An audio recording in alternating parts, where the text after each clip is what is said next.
Love and peace to you. This is a verbal discourse on our Welt Ethos. My name is Peter Johansson Osisi, and I work with the Asona Ashram.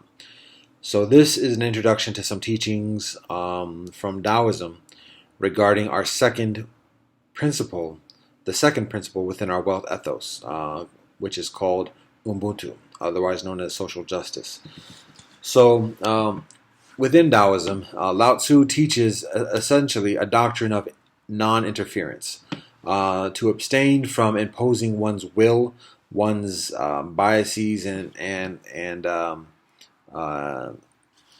schemings and ambitions upon others, and instead to attune oneself to the nature of the Tao, the nature of the universe, to observe this, to withdraw oneself somewhat from our daily grind, and observe the workings of the beings around us, the individuals around us, the life around us, the elements around us, and simply observe it impartially, with impartiality, and with a proficient observation, discerning patterns, discerning tendencies, and sub-natures amidst these individuals and beings and life and elements and additional phenomena. And then observe ourselves within this as well, how we fit within this. Doing that, we experience increased harmony. We're proficient within this because we are tapping ourselves into a greater force and a greater power that exists beyond everybody's schemings and ambitions and everything else. That is enduring and resilient and even inevitable beyond all these machination. That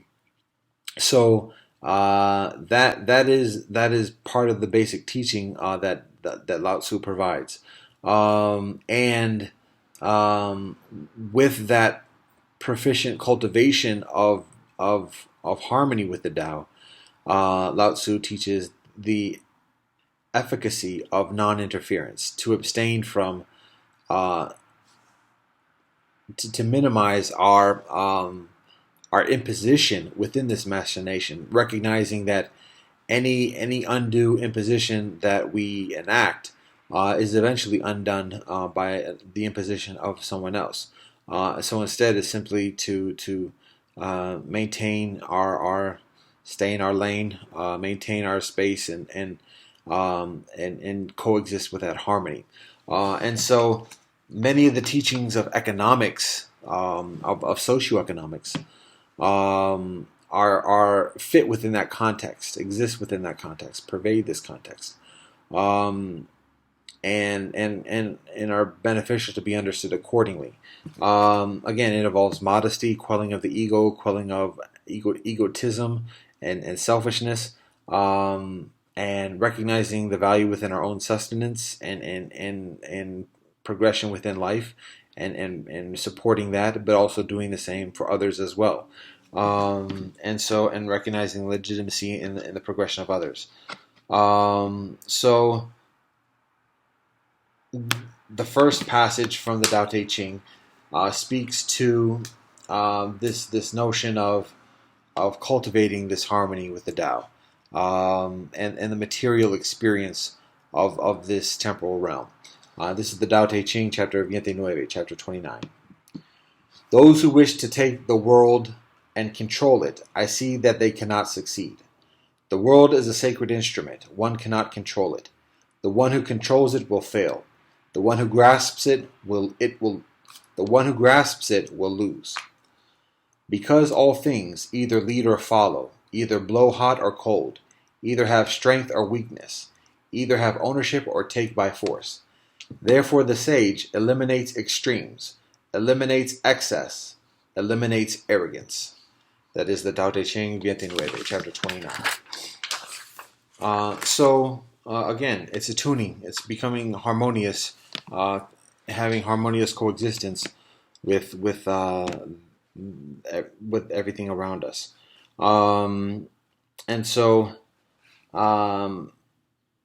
again, amidst Lao Tzu's counsel specifically for rulers, sovereigns, there's the consideration of the formal policy that exists, the socioeconomic policy that is instituted in this harmony. And so this passage speaks to that notion of policy regarding socioeconomics and interaction with others, with each of us being essentially a sovereign. And this is the Tao Te Ching 57, chapter 57. Govern a country with upright integrity. Deploy the military with surprise tactics. Take the world with non-interference. How do I know this is so? With the following. When there are many restrictions in the world, the people become more impoverished. When people have many sharp weapons, the country becomes more chaotic. When people have many clever tricks, more strange things occur. The more laws are posted, the more robbers and thieves there are. Therefore, the sage says, I take unattached action, and the people transform themselves. I prefer quiet, and the people right themselves. I do not interfere, and the people enrich themselves. I have no desires, and the people simplify themselves.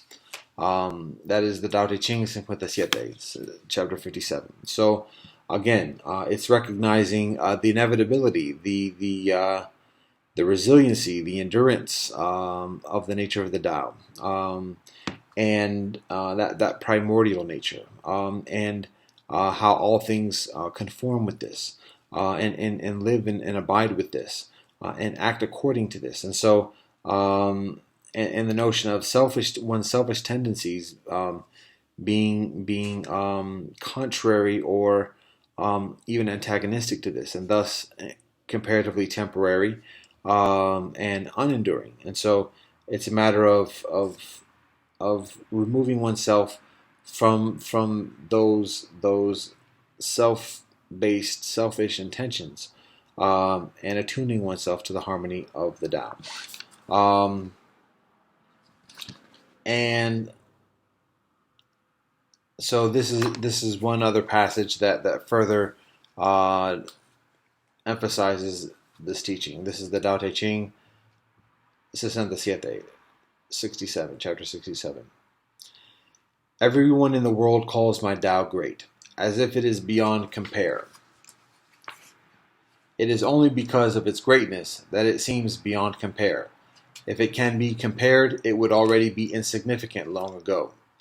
I have 3 treasures. I hold on to them and protect them. The first is called compassion. The second is called conservation. The third is called not daring to be ahead in the world. Compassionate, thus able to have courage. Conserving, thus able to reach widely. Not daring to be ahead in the world, thus able to assume leadership. Now if one has courage but discards compassion, reaches wildly but discards conservation, goes ahead but discards being behind, then death. If one fights with compassion, then victory. With defense, then security. Heaven shall save them, and with compassion guard them. That is the Tao Te Ching 67, chapter 67. So Lao Tzu teaches the protection, the support that comes with attuning oneself to the harmony of the Tao, because again, it is connecting with a stronger power, a pervasive power and force, and it's connecting with a power without the intent of being powerful. It's with genuine modesty and interest in harmony, and so that translates itself towards coexisting with the manner in which others connect with that power as well, and existing in coexisting in harmony with such individuals and with all individuals. So these are some teachings from Taoism regarding the second principle of our Welt Ethos called Ubuntu. And with that, I do happy.